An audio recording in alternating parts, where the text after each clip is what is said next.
ಚೂರಿಂದ ಸ್ವಲ್ಪ ವೈಟ್ ಆಗ್ತದೆ.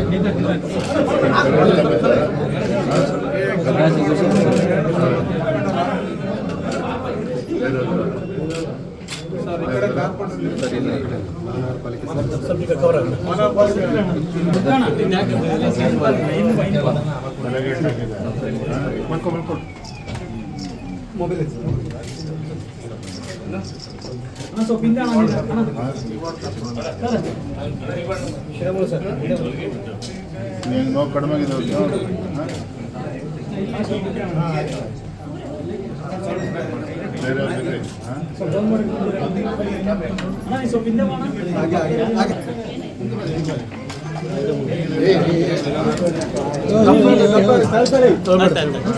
ಸ್ವಲ್ಪ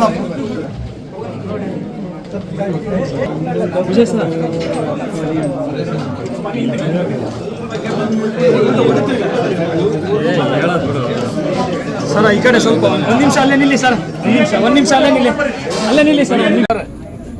25 ವರ್ಷದಿಂದನೇ ಇವತ್ತು ಯಾವುದೋ ಒಂದು ರಾಜಕೀಯ ತೆವಲಿಗೆ ಈ ರೀತಿ ಗುಂಡಾಗರ್ದಿ ಮಾಡಿಕೊಂಡು ಬ್ಯಾನರ್ ಪೋಸ್ಟ್ಗಳನ್ನು ಅನುಮತಿ ಇಲ್ದೇನೆ ಇಲ್ಲಿ ಹಾಕೊಂಡು ಇವತ್ತು ಬ್ಯಾನರ್ ಪೋಸ್ಟರ್ ಲೆಕ್ಕದಲ್ಲಿ ಇವತ್ತು ನಮ್ಮ ಕಾರ್ಯಕರ್ತರ ಮೇಲೆ ಗುಂಡಾಗರ್ದಿ ಮಾಡಿರುವಂಥದ್ದು, ಗುಂಡಾರಿಸಿರುವಂಥದ್ದು. ಜನಾರ್ದನ್ ರೆಡ್ಡಿ ಅವ್ರ ಮನೆ ಮೇಲೆ ಏನು ಕೆಲವು ನಿಂತಿದ್ರು, ಅವ್ರ ಮೇಲೂ ಕೂಡ ಖಾಸಗಿ ವ್ಯಕ್ತಿಗಳು ಇವತ್ತು ಗನ್ಮೆನ್ಗಳ ಮೂಲಕ ಗುಂಡಾರಿಸಿರ್ತಕ್ಕಂಥದ್ದು ಅಕ್ಷಮ್ಯ ಅಪರಾಧ. ನಾನಿವತ್ತು ಗೌರವಾನ್ವಿತ ಮುಖ್ಯಮಂತ್ರಿಗಳಿಗಾಗಲಿ ಗೃಹ ಸಚಿವರನ್ನ ಹೇಳೋದಕ್ಕೆ ಇಚ್ಛಪಡ್ತೇನೆ. ಏನು ಮೊನ್ನೆ ಬೆಳಗಾವಿ ಅಧಿವೇಶನ ಸಂದರ್ಭದಲ್ಲಿ ದ್ವೇಷ ಭಾಷಣದ ಮಸೂದೆ ತರಬೇಕು ಅಂತ ನಾನು ಹೊರಟಿದ್ದೀರಿ. ಮೊದಲ ಅಪರಾಧಿ ನಮ್ಮ ಶಾಸಕರಲ್ಲಿದ್ದಾರೆ, ನಾರಾ ಭರತ್ ರೆಡ್ಡಿ ಅವರು. ನಿನ್ನೆ ಏನೋ ಹೇಳಿರ್ತಕ್ಕಂಥದ್ದು, ಜನಾರ್ದನ್ ರೆಡ್ಡಿ ಮನೆಯನ್ನ ನುಚ್ಚುನೂರು ಮಾಡ್ತಾನೆ, ಪುಡಿ ಮಾಡ್ತಾನೆ, ಭಸ್ಮ ಮಾಡ್ತಾನೆ, ಮುಗಿಸ್ಬಿಡ್ತಾನೆ ಅನ್ನುವ ದಾಟಿಲೇನು ಮಾತನಾಡಿದ್ದಾರೆ. ಇದು ಪ್ರಚೋದನೆ ಮಾಡೋ ಕೆಲಸ ಅಲ್ಲದೆ ಮತ್ತಿನೇನಾಗಾದ್ರೆ ತಾಕತ್ತಿದ್ರೆ ಇವತ್ತು ಕಾಂಗ್ರೆಸ್ ಸರ್ಕಾರಕ್ಕೆ ನಿಮ್ಗೇನಾದ್ರೂ ಈ ನಾಡಿನ ನೆಲದ ಕಾನೂನು ಬಗ್ಗೆ ನಿಮ್ಗೇನಾದ್ರೂ ಗೌರವ ಇದ್ರೆ ಮೊದಲು ನಿಮ್ಮ ಶಾಸಕನನ್ನ ಒದ್ದು ಒಳಗಾಕಿ ಆಮೇಲೆ ಕಾನೂನು ಬಗ್ಗೆ ಮಾತನಾಡಿ. ಇವತ್ತು ಈ ರೀತಿ ಗುಂಡಾಗರ್ದಿ ಇಲ್ಲಿ ನಡೆಯೋದಿಲ್ಲ ಅನ್ನೋದು ಅವ್ರಿಗೂ ಕೂಡ ಅರ್ಥ ಆಗಬೇಕು.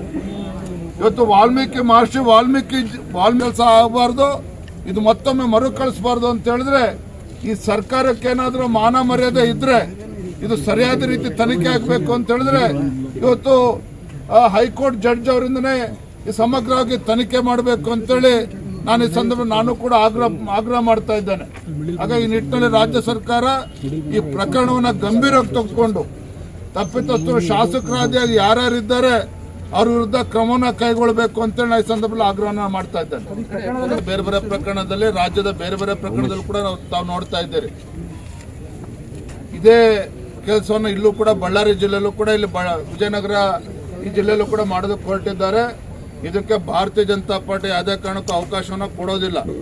ಎಲ್ಲವೂ ಕೂಡ ಕೈ ಮೀರಿ ಹೋಗುವ ಮುಂಚಿತವಾಗಿ ಮಾನ್ಯ ಗೃಹ ಸಚಿವರು ಎಚ್ಚೆತ್ತುಕೊಂಡು ಈ ನಿಟ್ಟಿನಲ್ಲಿ ಸರಿಯಾದ ರೀತಿಯ ಕ್ರಮನ ಕೈಗೊಳ್ಳಬೇಕು ಅಂತ ನಾನು ಆಗ್ರಹ ಪಡಿಸ್ತೇನೆ. ಸರ್, ನೇರವಾಗಿ ಆಗಿದೆ ಗುಲ್ಬರ್ಗ ಜಿಲ್ಲೆಯಲ್ಲೂ ಕೂಡ ನೋಡಿದ್ದೀರಿ, ಬೇರೆ ಬೇರೆ ಪ್ರಕರಣದಲ್ಲಿ, ರಾಜ್ಯದ ಬೇರೆ ಬೇರೆ ಪ್ರಕರಣದಲ್ಲೂ ಕೂಡ ತಾವು ನೋಡ್ತಾ ಇದ್ದೀರಿ.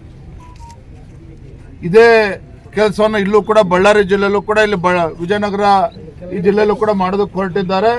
ಇದಕ್ಕೆ ಭಾರತೀಯ ಜನತಾ ಪಾರ್ಟಿ ಯಾವುದೇ ಕಾರಣಕ್ಕೂ ಅವಕಾಶವನ್ನು ಕೊಡೋದಿಲ್ಲ. ಎಲ್ಲವೂ ಕೂಡ ಕೈ ಮೀರಿ ಹೋಗುವ ಮುಂಚಿತವಾಗಿ ಮಾನ್ಯ ಗೃಹ ಸಚಿವರು ಎಚ್ಚೆತ್ತುಕೊಂಡು ಈ ನಿಟ್ಟಿನಲ್ಲಿ ಸರಿಯಾದ ರೀತಿಯ ಕ್ರಮನ ಕೈಗೊಳ್ಳಬೇಕು ಅಂತ ನಾನು ಆಗ್ರಹ ಪಡಿಸ್ತೇನೆ. ಕಾಂಗ್ರೆಸ್ ಪಕ್ಷದ ಮುಖಂಡನ ಜೊತೆಲಿದ್ದಂತ ಖಾಸಗಿ ಗನ್ಮೆನ್ಗಳೇನಿದ್ದಾರೆ ಅವರ ಗುಂಡಿನಿಂದನೇ ಪಾಪ ಅವನ ಪ್ರಾಣ ಕಳೆದುಕೊಂಡಿರ್ತಕ್ಕಂಥದ್ದು. ಇದಕ್ಕೆ ಶಾಸಕರೇ, ಆಡಳಿತ ಪಕ್ಷ ಶಾಸಕರು ಭರತ್ ರೆಡ್ಡಿ ಅವರೇ ಉತ್ತರ ಕೊಡಬೇಕು. ಇವತ್ತು ಜನಾರ್ದನ್ ರೆಡ್ಡಿ ಆಗಲಿ ನಮ್ಮ ಕಾರ್ಯಕರ್ತರ ಮೇಲೆ ಈ ರೀತಿ ಗುಂಡಾರಿಸ್ಬಿಟ್ಟು ನಮ್ಮ ಕಾರ್ಯಕರ್ತನ ಬೆದರಿಸೋದಕ್ಕೆ ಸಾಧ್ಯ ಇಲ್ಲ. ಪಕ್ಷದ ನಾಯಕರ ನೇತೃತ್ವದಲ್ಲಿ ಅಲ್ಲೂ ಕೂಡ ಪೊಲೀಸ್ ವರಿಷ್ಠಾಧಿಕಾರಿಗಳನ್ನ ಭೇಟಿ ಮಾಡಿದ್ರು, ಅಲ್ಲೂ ಕೂಡ ದೂರನ್ನು ಕೊಟ್ಟಿದ್ದಾರೆ. ಇಲ್ಲೂ ಕೂಡ ಮುಂಜಾನೆ ಹೊತ್ತು ಜನಾರ್ದನ್ ರೆಡ್ಡಿ ಅವರು ಕೂಡ ದೂರನ್ನು ಸಲ್ಲಿಸಿದ್ದಾರೆ. ಈಗಾಗಲೇ ವಿಡಿಯೋಗಳಲ್ಲಿ ಎಲ್ಲ ವಿಡಿಯೋಗಳು ಹರಿದಾಡ್ತಾ ಇದೆ. ಇದನ್ನು ಮುಚ್ಚಾಕ್ತಕ್ಕಂಥ ಪ್ರಯತ್ನ ಯಾರು ಕೂಡ ಮಾಡಬಾರ್ದು. ಇಲ್ಲಿ ಕಾನೂನು ಸುವ್ಯವಸ್ಥೆ ಸರಿಯಾಗಿ ಇರಬೇಕು ಅಂತ ಹೇಳಿದ್ರೆ ಸಮಗ್ರ ತನಿಖೆಗೆ ಆದೇಶ ಮಾಡಬೇಕು. ಮಾಡಿಕೊಳ್ಳಲು ಕೂಡಲೇ ಪಕ್ಕದಲ್ಲಿ ಕಾಣುವ ಬೆಲ್ ಐಕಾನ್ ಕ್ಲಿಕ್ ಮಾಡಿ ನೋಟಿಫಿಕೇಶನ್ ಪಡೆಯಿರಿ.